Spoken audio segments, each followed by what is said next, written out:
Fiorez et Paoletta.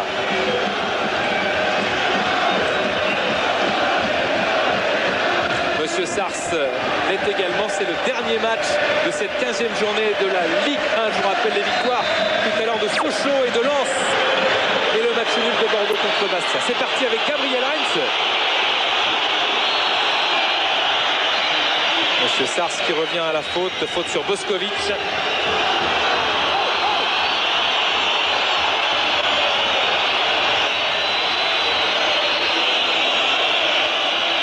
Au milieu du terrain marseillais, on est en train de dire à Sitchev, là qu'on va voir sur le côté, de laisser tomber Mendy et plutôt à Eker de le prendre.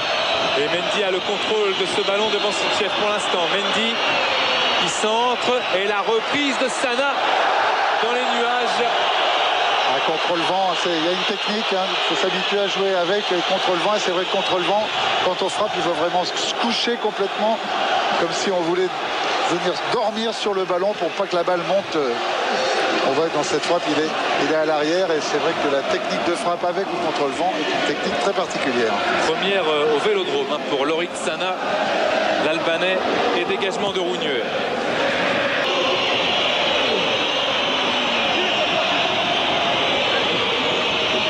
Karkouri, Eker et corner. Le premier corner pour le Paris Saint-Germain. Il va falloir qu'il règle ce problème tactique, les Marseillais, parce que c'est vrai qu'ils se trouvent souvent à +2 inutilisés dans l'axe, avec Sitchev en permanence en 1 contre 1.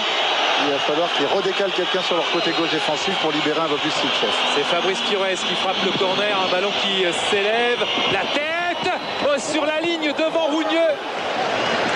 Il y avait Celestini pour dégager. Qui a le ballon à 62% du temps, c'est beaucoup, qui a déjà frappé 3 fois au but contre aucune frappe marseillaise.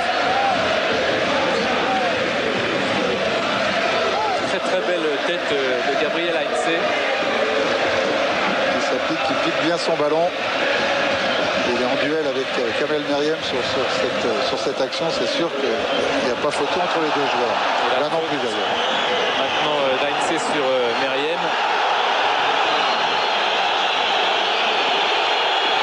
Qui a imposé son physique avec ce coup d'épaule. Et Didier Drogba qui fait des grands gestes de la main. Attention à ce coup franc pour l'Olympique de Marseille.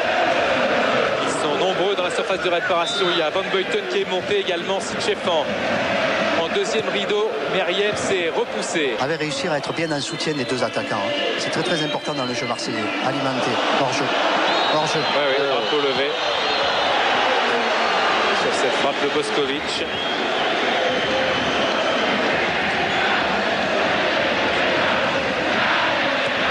On dira qu'il était sur la même ligne, donc il n'y avait pas hors-jeu. Avec le vent, c'est difficile de balancer des grands ballons, les trajectoires varient. Meriem, Celestini, Sitchev qui prolonge, Mido, le crochet, et Alonso qui sauve son équipe, c'est pas fini, Mido encore, et c'est El Karkouri qui dégage. Occasion énorme pour Marseille, c'est pas terminé avec Meriem, Sana en duel, et l'Albanais laisse ce ballon à Mbami. Le soin pour les Parisiens de relancer peut-être un contre. Paoletta, Bernard Mendy. Faute technique d'El Karkouri, et puis après un petit peu de dilettantisme pour Mido. On verra ça sur les images de François-Charles Mido. Boskovic, le centre dégagé par Van Buiten. Sitchev, ça donne de la voix pour les supporters. Sitchev devant Mbami qui retrouve Meriem. Sana qui a secoué Kamel Meriem. Alors qu'on va revoir cette faute technique au départ. Et il trébuche à la sortie de son crochet. Elle est mal renvoyée, là elle est un petit peu poussée par le vent. Elle est sortie vite, Jérôme Alonso. Très bien sortie. Et on voit que ce vent qui modifie tellement ses trajectoires aériennes peut surprendre les joueurs. Et El Karkouri pensait avoir le ballon facile. Alonso qui n'a plus encaissé de but depuis 407 minutes. Offensif quelquefois de la part de Sitchev, qui est un pur attaquant et qui qui est concerné par des grosses tâches défensives. Bon geste de Kamel Meriem, toujours spectaculaire avec cet enchaînement en pivot.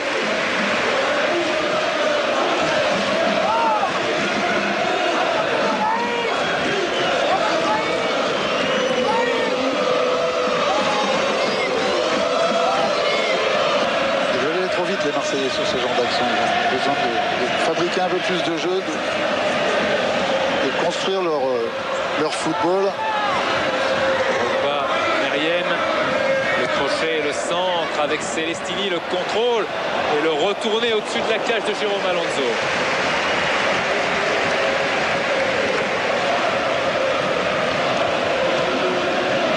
On voit que c'est un match âpre, Claude, mais seulement 10 fautes en 31 minutes. Oui, non, c'est un match avec deux équipes qui ont envie de montrer quelque chose. C'est un bon match de foot, hein. Quand même danger sur ce. On va voir. Non, c'est plus Mido dans l'axe, mais il y a danger à jouer le hors-jeu sur ce genre d'action parce que personne ne prenait Drogba au marquage et un bon ballon mis dans l'intervalle pour Sitchell sur le côté gauche. Si Mido avait été attentif, c'était un gros danger, 20 mètres plus loin tout de suite. Heinze, le centre bien capté par Rougneux. Gabriel Heinze en grande forme dans les phases défensives et offensives, comme d'habitude très présent dans les grands rendez-vous. Ça va être trop long. Trop long. C'est sorti alors que Boskovic voulait assurer. C'est sorti.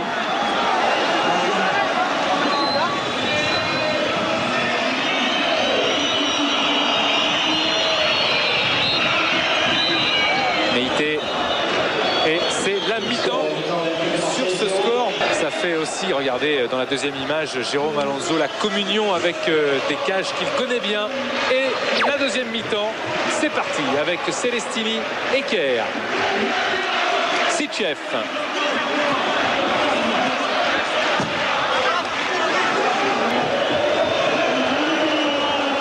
Rougneux.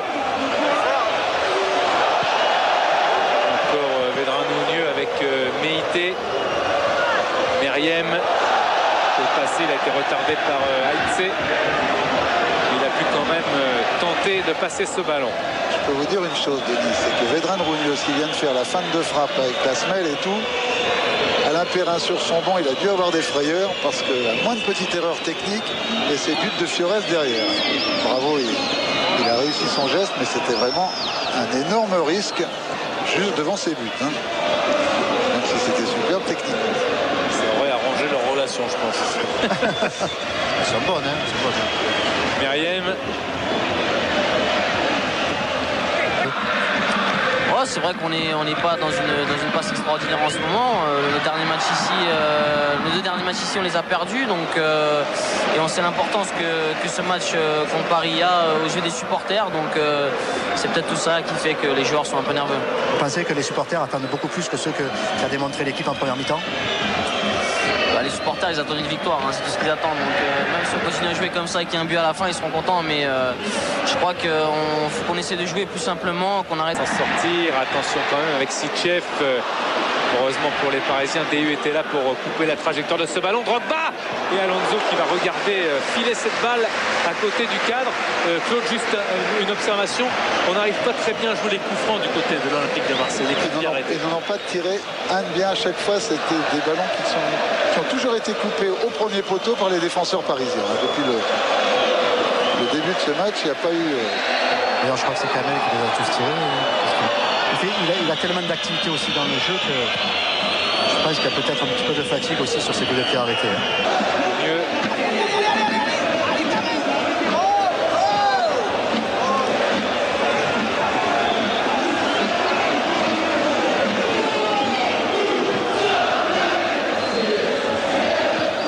Celestini vers Drogba.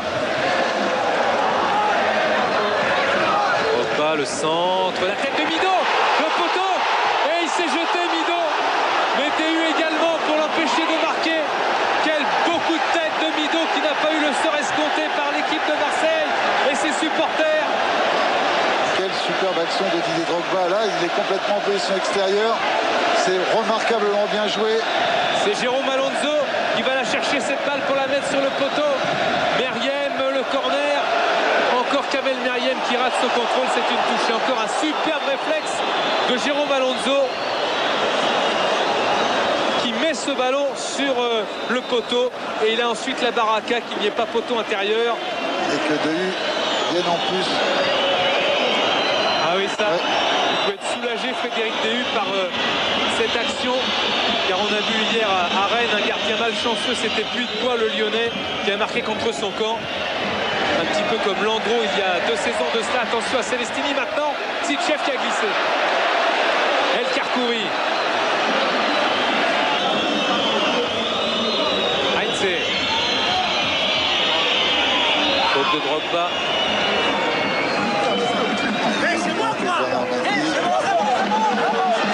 Pouvoir continuer à jouer.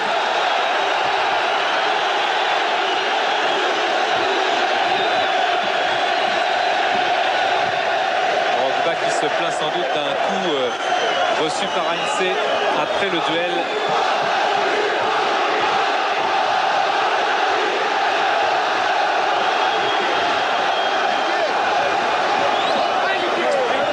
Et les esprits se sont calmés. Je vois que... Oui, Bernard Mendy. Ouais, c'est Reynaldo qui va rentrer. Il ne va pas trop insister. L'entrée de Reynaldo. Ça signifie que Vaïd a quand même des intentions offensives. Ouais, on aperçoit peut-être Fiorez qui va reculer un petit peu en milieu droit. Et Reynaldo va venir tourner autour de Paoletta. Bernard Mendy, lui, suivra la fin du match depuis le banc. Coup franc pour Heinze. Paoletta la déviation. Reynaldo pour son premier ballon. Reynaldo avec le ballon hors jeu pour Fiorez, mais il y avait de l'idée dans cette passe de Reynaldo. Il aimerait que son équipe garde un peu plus ce ballon, voilà, parce qu'il trouve qu'elle le perd un peu trop facilement. Gabriel Heinze qui va faire l'effort pour rattraper Meïté. Heinze accroché par Meïté, dit Monsieur Sars. Heinze qui réclame le carton jaune pour Meïté. Qui se transforme en arbitre, il n'est pas l'assistant de Pascal Villéo, le 4e arbitre, Gabriel Heinze. Mais c'est vrai que son enthousiasme a fait qu'il a récupéré un ballon que beaucoup d'autres joueurs pensaient cuit pour la récupérer. Lui, il est allé jusqu'au bout, absolument pas, sans faire aucune faute, et il a récupéré la balle. Heinze qui frappe ce coup franc avec un ballon récupéré par Boskovic qui frappe au-dessus. Lui qui avait une occasion incroyable contre Nice, déjà manqué face au Paris Saint-Germain au Parc. Cette fois, c'était évidemment plus compliqué.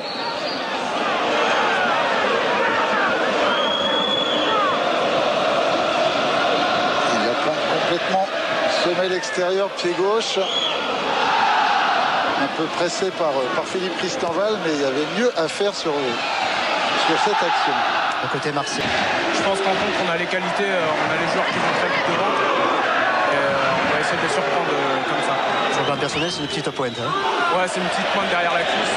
Je me suis arrêté parce que je la ressentais. Ok, merci. Quel match de Gabriel Heinze, ici au stade Vélodrome en tout cas. Superbe match, ouais, il a eu raison Bernard Mendy, l'ancien joueur de l'Amicale laïque de la Madeleine d'Évreux, Denis. Match sérieux de la défense parisienne. Mbami vers Fiorez, Christenval. Quel dommage parce que Modeste Mbami qui fait vraiment un très bon match. Il n'y a pas de hors-jeu et Jérôme Alonso est obligé de sortir la tête d'Alonso sur le ballon négocié par Mido. Là aussi un petit peu de réussite de la part du gardien du Paris Saint-Germain. Heinze. Reynaldo. Fiorez, il a apporté du danger ce Reynaldo dans cette équipe du Paris Saint-Germain. Paoletta le contrôle, il voulait enchaîner avec une frappe. Mais Christenval était là vigilant. Barousek, Drogba à la lutte avec Dehu. Drogba face à Dehu. Drogba encore qui va provoquer le capitaine. Il y a Meriem de l'autre côté. Il l'a vu, Meriem le contrôle. Meriem sur le pied gauche, le petit ballon et hors-jeu. Le drapeau s'est levé. Et ça joue d'un côté comme de l'autre. Hein. Et sur l'action précédente, sur ce long ballon dans la profondeur, Jérôme Alonso, il est surpris par Mido, mais il est surtout surpris par le vent parce que cette balle est freinée. Il pense qu'il va l'avoir au départ de la trajectoire. Elle reste sur Mido et une tête salvatrice est venue lui faire beaucoup de bien. Hein. Boskovic, DU. En tout cas, en termes de récupération moyenne du ballon, la situation ressemble à ce qu'on a vu au cours de la première période. Marseille qui récupère le ballon pratiquement à la ligne médiane, alors que les Parisiens arrivent à rester relativement haut, à 35 mètres du but, en piégeant notamment régulièrement les attaquants marseillais au hors-jeu. Gros match aussi, hein, vous disiez en voix.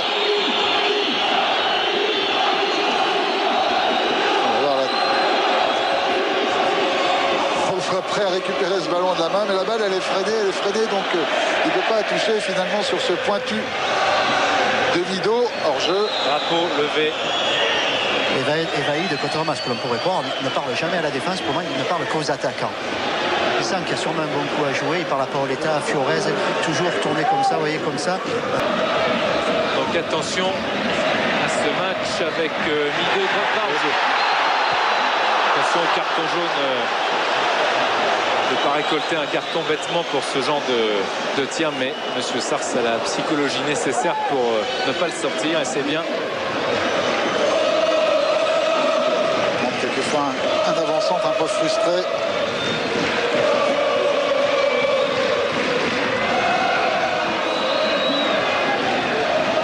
Alonso vers Reinaldo. Meriem. Celestini. Mido face à Heinze. Mido qui va provoquer la frappe, la solution individuelle. Ce sera une sortie de but pour Jérôme Alonso. Et pour le moment, la loi du milieu est marseillaise et Angelosi qui est en train de rappeler Reynaldo. Il lui dit voilà, décroche, tu joues trop haut. Il voit que il a pratiquement 4 attaquants qui jouent devant. Voilà. Et Fiorez est en train aussi de redécrocher. Il semble qu'il joue à 4 devant pratiquement. Et pour lui, ça fait trop.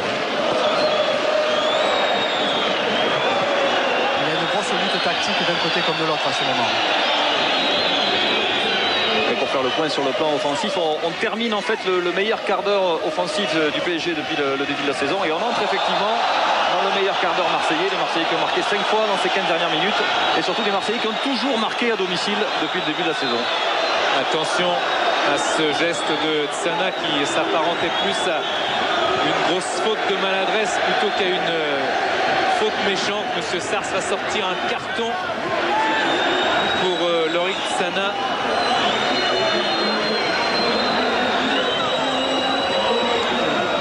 Monsieur Sars qui indique aux Marseillais qu'il est là pour arbitrer, qu'il a vu. Effectivement, il va appeler l'Albanais qui aura un carton jaune, qui va s'excuser auprès de Drogba. C'était une faute grossière, mais on n'a pas eu l'impression qu'il y avait de la méchanceté. Il a pensé au départ qu'il allait récupérer le ballon. Il a attaqué le ballon pied en avant. Et... pied très très haut quand même. Ouais. 6 fautes sur Didier Drogba, l'attaquant de l'Olympique de Marseille. 6 fautes subies par Drogba qui a le ballon maintenant. Et encore Tsana. Attention à cet avantage laissé. Baroussek, le ballon est sorti.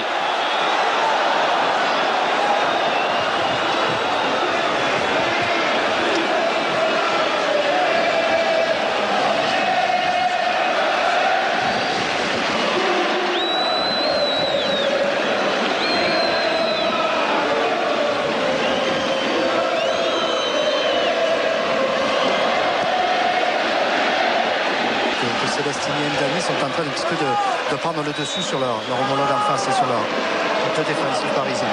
Van Buiten est monté, Mido était là aussi. Ça s'est joué à pas grand chose et Heinze veut sauver le corner. Il l'a sauvé. Il l'a sauvé. C'est pas évident, hein, mais l'arbitre était bien placé, bien attentif sur la position du ballon. Donc il ne peut pas être mieux placé, mais là encore, quelle leçon d'enthousiasme et de volonté de Gabriel Heinze. Vous vivrez d'autres sommets à l'étranger avec toute l'équipe d'Hervé Matou et l'équipe du dimanche. Juve Inter bien sûr, mais des sommets en Angleterre. Mbami, mauvaise transversale qui est récupérée par Baroussek. Drogba qui va très très vite, Pierre Fanfan aussi. Didier Drogba qui a le dessus. Drogba dans la surface de réparation avec Alonso qui sauve encore son équipe d'un superbe réflexe du pied sur ce centre de Drogba. Quel match d'Alonso! Alors que cette action avait failli nous rappeler, hein, si l'histoire ne se répète pas, elle bégait quelquefois ce ballon, cette transversale de Franck Leboeuf pour Ronaldinho qui était parti tout seul au but. Là c'était Modeste Mbami. Et cette fois-ci c'était Didier Drogba, on voit. Qui a fait une énorme différence. Pierre Fanfan s'arrête. Il n'y a pas autre chose à faire à ce moment-là. Il n'y a pas véritablement de solution qui s'est dégagée. C'était déjà le 7e tir marseillais de cette deuxième période. Mais malheureusement pour eux, le seul cadré. C'est peut-être ça qui manque aussi.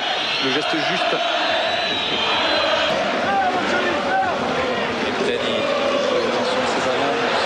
Il faut bien les donner, c'était difficile pour Brahim Mangani de récupérer cette balle. Moskovic, il a bien récupéré, joli crochet, mais Mangani était bien placé. Drogba le centre. Oh, c'est à côté. Quelle frappe de Varousek dans l'élan, il se plaint auprès de Monsieur Sarr d'avoir été accroché. Je pense qu'il a été tenu un peu par le maillot par Tal El Kharkouri au départ de ce centre, on va revoir. Il est légèrement gêné. Côté parisien, c'est encore un ballon perdu au départ. Dans des zones dangereuses. Ah, il y a pénalty. Hein.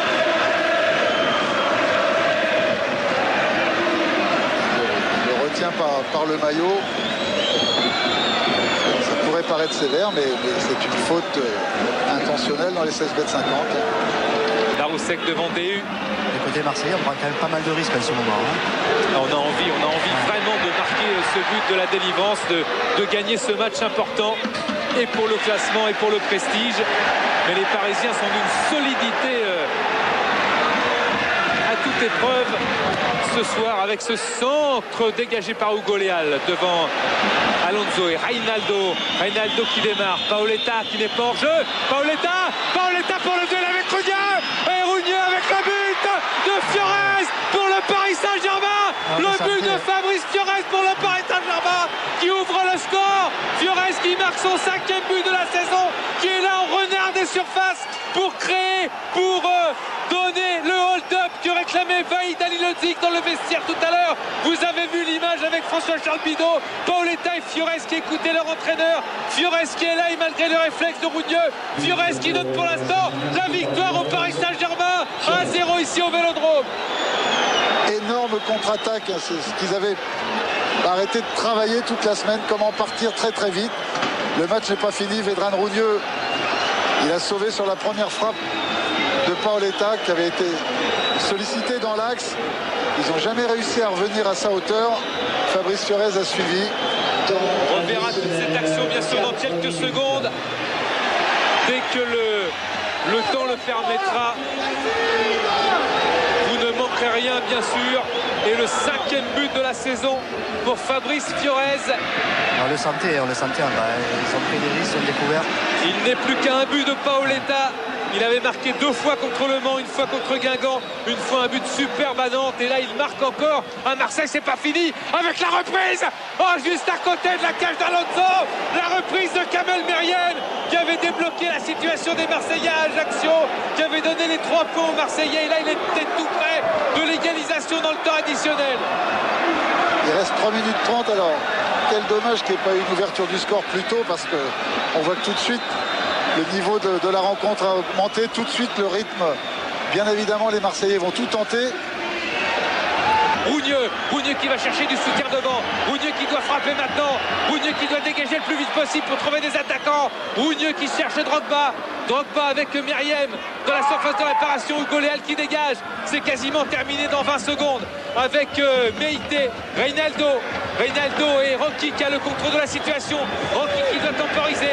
Rocky qui temporise effectivement l'appel de Fiorez, peut-être pour le chaos. Fiorez qui est là. Varousek qui trouve son gardien très très vite. Monsieur Sarr qui regarde son chronomètre. C'est fini, c'est terminé. L'exploit du Paris Saint-Germain ici au Vélodrome. Les sourires sur les visages parisiens, puisque pour la 2e fois consécutive en 2 saisons, Alain Perrin doit s'incliner en championnat ici au stade Vélodrome. Vahid Halilhodžić a imité son prédécesseur, le hold-up de Luis Fernandez. Les Parisiens l'ont réussi grâce à Fabrice Fiorez. 1-0 pour Paris à Marseille.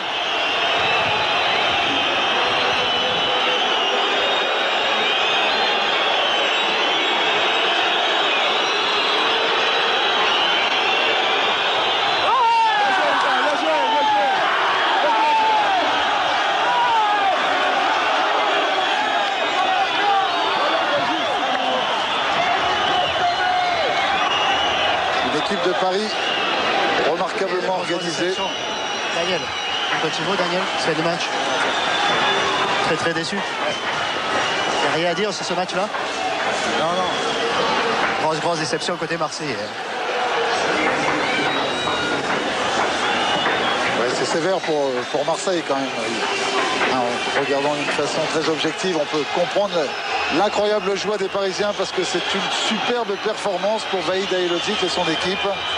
Claude, on parle beaucoup du buteur, c'est normal, mais Laurent, s'il a le temps tout à l'heure, il faudra aller voir quand même Jérôme Alonso, qui est un peu l'enfant du pays. Parce que et l'équipe s'il n'y a pas le réflexe de Jérôme Alonso, il te réflexe. défendu bien et après marqué le dernier minute. Ok. Et Paoletta qui est emmené par la vague joyeuse des Parisiens. Oui, je parlais d'Alonso parce que c'est vrai qu'il a fait un match énorme. Il a été présent au bon moment. Il fait un arrêt exceptionnel sur cette tête de Mido après le centre remarquable de Drogba. Tout a été bon sur cette action. Drogba, Mido, Alonso.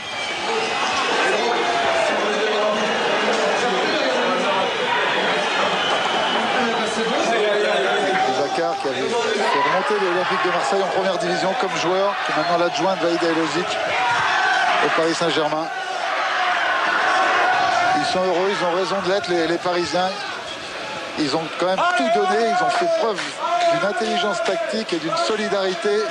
C'est la marque de fabrique de cette équipe de Paris Saint-Germain cette saison. Vincent Alix avec Jérôme.